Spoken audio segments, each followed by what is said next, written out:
Malalaki na yung papaya naming tanim dito. Mayroon kami ditong bale dito sa side na to ay 4 na malalaki na at nagsisimula ng mamulaklak. Then dito sa kabila sa may bandang kaliwa ay kumbaga maliit kasi dati mayroon ako ditong cosmos malalaki. Kumbaga na hindi sila masyadong naiinitan kaya kahit sabay silang itinanim, ayan, nabansot yung nandito. Kaya hindi pa sila nagpapakita man lamang ng bulaklak, lalo na yung nandito kasi mayroon ditong mulberry. Kaya siguro ganun ang nangyari. Napag-iwanan na itong isang ito. Diyan sa may bandang unahan namin, may isa pa rin. Pero hindi nila yun kasabay. Bale, tinanim ko lang yun. Nanggaling dun sa mga binibili kong papaya sa supermarket. Pagkatapos, nakakasama sa mga kitchen scraps, tumubo. So, itinanim ko na rin. Ang problema ko ngayon dito, hindi nagtutuloy yung kanyang mga bulaklak. Ayan, kagaya dito. Ayan, may mga bulaklak sila. Ilang linggo na, napabalik-balik kami rito. Pagtitingin ko, excited syempre ako, tinitingnan ko kung mayroon ng bunga na nabuo. Pero, nakailang linggo na, laging hulog. Ayan, kagaya nito. Ayan, matagal na yan. Pero ayan, wala, hindi rin nagdiretso. Then, ito rin. Ayan, ang dami. Simula dito, may mga, yan, kita naman, oh, may mga pinagtanggalan. Mga nahuhulog lang sila. Kumbaga, hindi na fertilize. Kahit siguro may mag-pollinate dito. Kasi marami namang bee, maraming butterfly dito. Then, dun sa mga kapitbahay, mayroong mga papaya na may mga bunga. Kagaya nito. Ayan. So, ito. Wala pa rin nabubuo.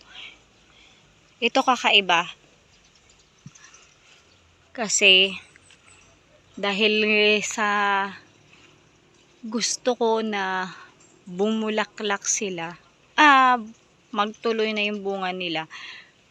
Ayan, kumonsulta ako ngayon sa YouTube Academy. Nanood ako ng mga kung papaano ang ginagawa para yung mga bulaklak ay magbunga. At doon ko na rin nakita at doon ko na rin nalaman. Ewan ko kung hindi ko rin naman sure kung totoo yun kasi 'di ba? Alam naman natin pag sa YouTube may ibang dapat tayong paniwalaan at medyo mayroong kailangan pang i-research natin. So, ito naman, nakita ko, kakaiba siya talaga kaysa dun sa iba. Yan sabi nila, mayroon daw na papayang ganito.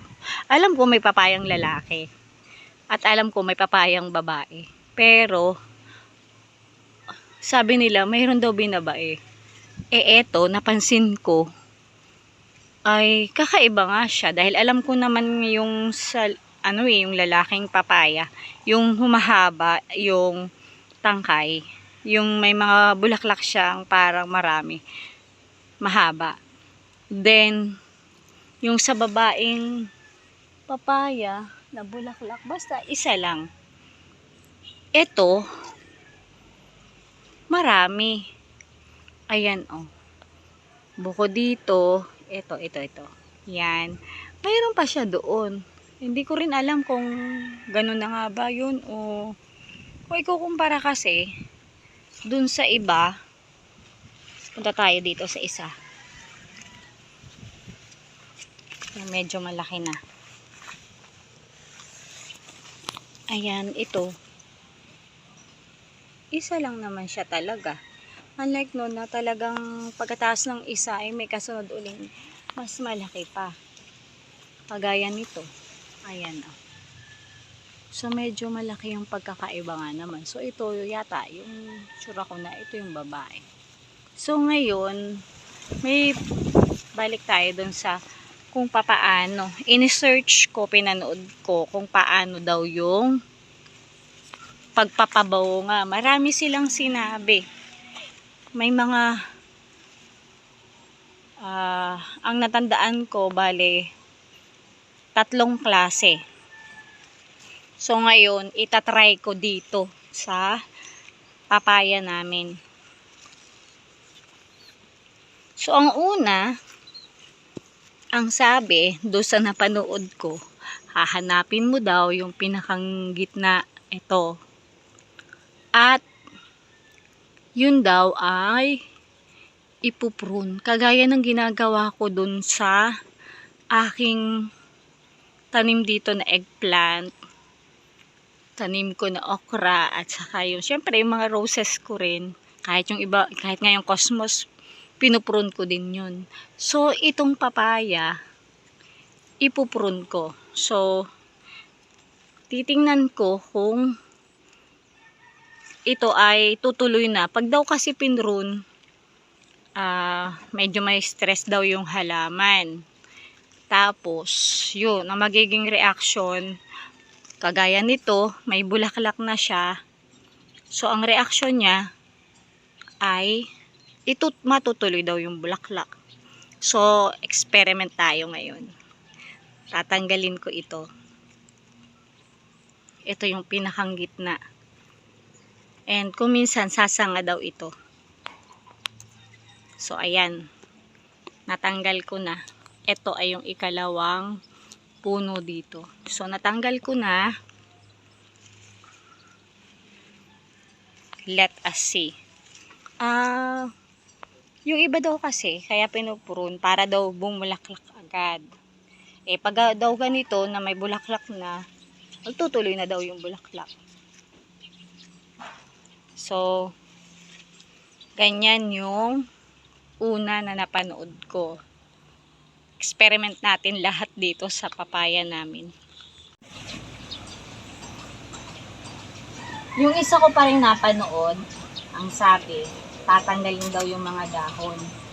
Which is, parang totoo rin naman. Kasi, ito kasi, pag yung pumupunta kami dito at nakikita ko na medyo marami siyang dahon, tinatanggal ko siya.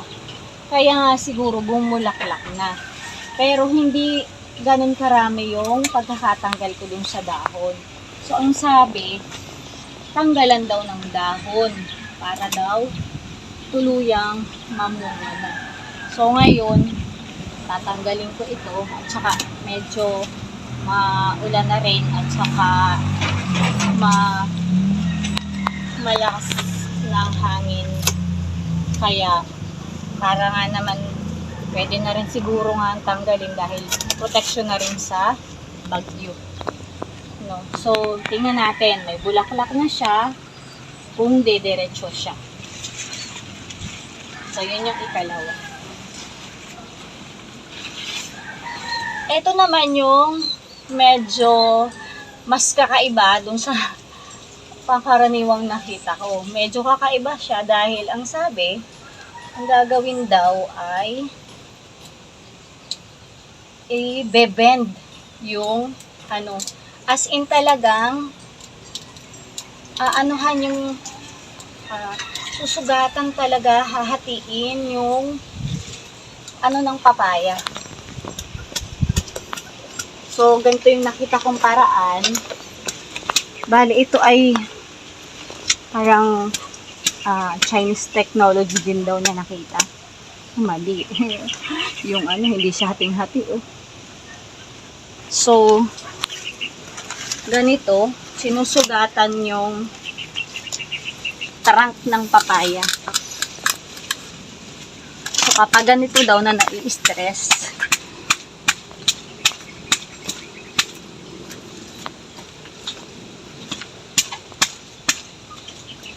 sorry papaya, kawawa naman, pero gusto ko lang mag-experiment. Tingnan natin kung bubunga ka na nga. So, after na maganyan, i-bend daw. I-bend ngayon si si papaya. Siguro, konti na lang muna yung pagkakabend ko sa kanya. Kasi baka naman mamatay. Ang sabi, tatalian or lalagyan ng pabigat. Hindi ko siya masyadong maibend ng bongga. Kasi, first time ko tong gagawin. Naawa ako, baka mamaya tuluyan siyang mamatay. So, may another reason pa.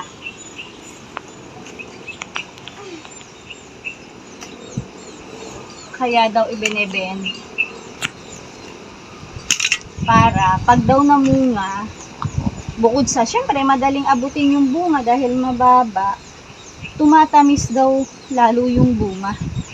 O nga naman, kasi yung xylem and phloem niya nahati na.